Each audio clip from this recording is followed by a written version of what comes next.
Dans la région de Béké, ce sont plus de 15 000 candidats qui négocient ce virage important de l'accès aux universités et grandes écoles du pays.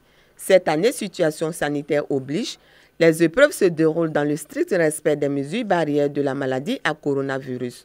À Bouaké, les épreuves ont été officiellement lancées successivement au lycée classique et moderne 1, puis au lycée moderne Mohamed V par les autorités administratives et éducatives.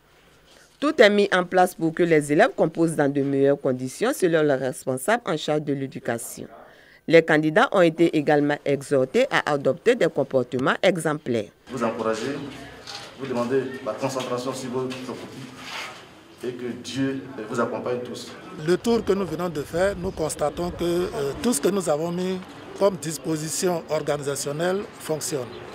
Au niveau de l'organisation même, on a dû raccourcir le nombre de jours et cette année, les candidats composent le matin et l'après-midi.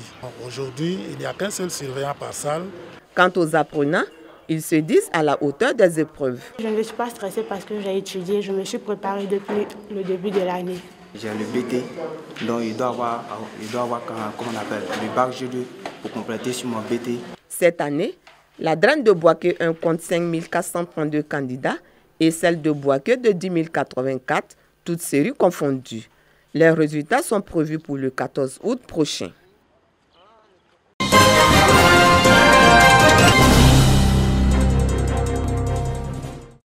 Vérification des épreuves, rappel des consignes aux candidats et conseils d'usage. Nous sommes au lycée moderne Benda Zadi Zaoro de Soubré pour le lancement régional des épreuves écrites du baccalauréat session 2020. Dans la région de la Nawa, ils sont 8 451 candidats qui affrontent depuis cette matinée du lundi 27 juillet 2020 le dernier examen du cycle secondaire. De passage dans les 5 examens, le directeur régional de l'éducation nationale, d'enseignement technique et de la formation professionnelle a invité l'ensemble des acteurs de cet examen au respect strict des recommandations de la DECO. Vazouman Sissé exhorte examinateurs et candidats à tourner le dos à la tricherie. Nous rassurons les parents que nous avons remis toutes les conditions pour que les enfants puissent passer ces examens aisément. Nous voudrons donc demander aux parents, ce n'est pas la peine de venir dans les centres pour venir mettre la pression sur les enfants. Nous faisons confiance à nos enfants parce que cette évaluation est tirée de l'ensemble des apprentissages qu'ils ont eu au cours de l'année. Et je pense bien que comme l'année s'est déroulée correctement, ces enfants n'auront pas du mal à s'en sortir. Des propos soutenus par le préfet des régions, venu aussi encourager candidats et surveillants pour le bon déroulement de cette session du bac. Il invite les différents acteurs à la vigilance, au calme et à la sérénité pour offrir à la région de la Nawa le meilleur taux de réussite au bac. J'ai pu dire tout à l'heure aux jeunes gens, aux enfants, qu'on ne leur donnera pas ce qu'ils n'ont pas vu en classe. Donc sérénité, sérénité. Je leur ai demandé au même moment d'avoir leur bac dans la dignité. Cela, nous serions contents d'eux, moi-même, leurs parents, les enseignants. Dans la région de la Nawa, 15 centres de composition ont été retenus pour accueillir les 8 451 candidats. Tout ceci dans le respect strict des mesures barrières liées à la maladie à coronavirus. Si des cas d'absence ont été constatés, les candidats présents composent dans le calme et la tranquillité sous l'œil vigilant des forces de défense et de sécurité déployées pour la circonstance dans les 5 examens.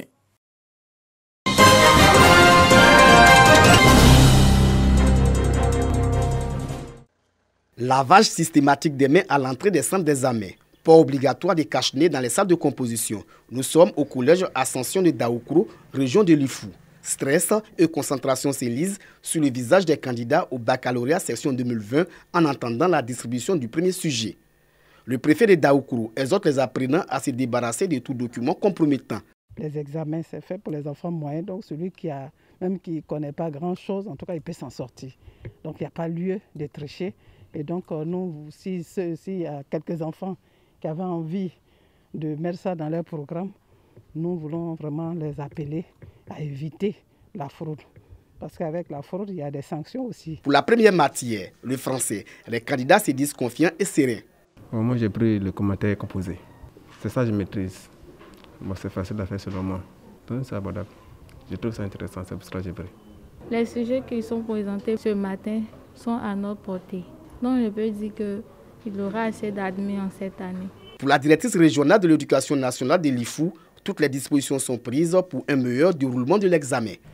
toutes les mesures ont été prises. Madame, vous avez vu vous-même les kits sanitaires, les masques, tous les acteurs, les enfants, tout le monde a été vraiment outillé pour que cet examen se déroule sans problème. Pour ce premier jour, forces de défense et de sécurité, surveillants et candidats étaient tous présents. Dans la région de Lifou, ils sont 8325 candidats répartis dans 7 centres de composition à frapper aux portes des universités et grandes écoles ivoiriennes.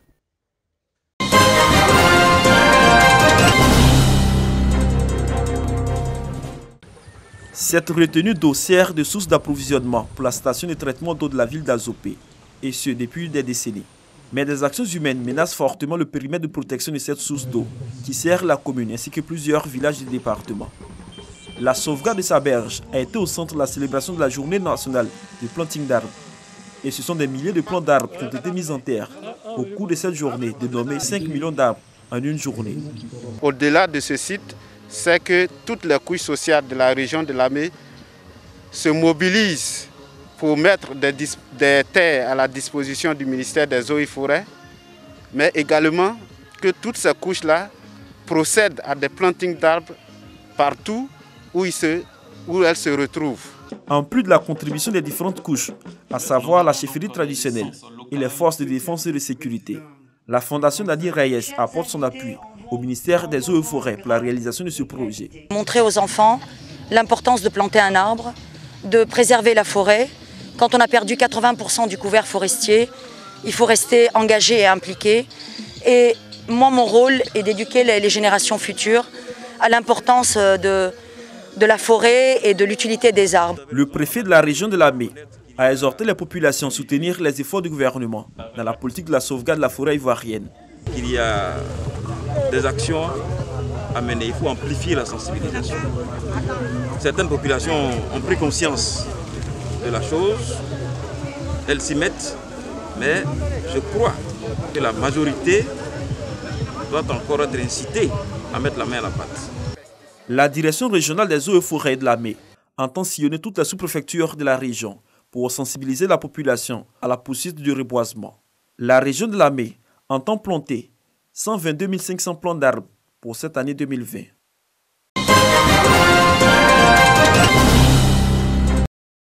Freiner la déforestation est le combat du gouvernement afin de rétablir un environnement moins pollué.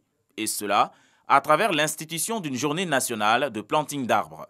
Ici, à Niélé, dans le Tchologo, au nord de la Côte d'Ivoire, cet engagement du gouvernement est mis en œuvre par les populations et l'autorité administrative autour du thème national « Un jour, 5 millions d'arbres ». Le TEC Tanzania est l'essence retenue par le cantonnement des eaux et forêts de la localité. Une variété qui correspond aux réalités sociologiques des populations. Nous lançons toujours l'appel pour que les uns et les autres s'inscrivent dans cette logique de reboisement. Parce que reboiser, c'est un acte citoyen. Et c'est ce que nous recommandons aux uns et aux autres. Autorités administratives, population, ainsi que les agents des eaux et forêts, tous ont planté un arbre. Une action de reboisement qui acquiert l'adhésion de tous. On nous dit que c'est pas bon pour couper le bois. Mais comme nous, on n'a pas le choix, c'est pourquoi on va arrêter. Je voudrais avec vous prendre l'engagement de dire que quand on plante un arbre, il faut en prendre soin. C'est notre rôle. Que cet arbre-là puisse grandir et pour qu'on puisse bénéficier des fruits de cet arbre. Cette journée a été mise à profit par le sous-préfet Stéphane Ala-Swamé pour inviter les paysans à mettre fin à l'abattage des essences protégées comme le karité et le néré. En cette journée, ce sont 1100 pieds de teck qui ont été mis en terre, portant ainsi à un peu plus de 4700 le nombre d'arbres plantés depuis la prise de service du chef de cantonnement de Niélé en février dernier.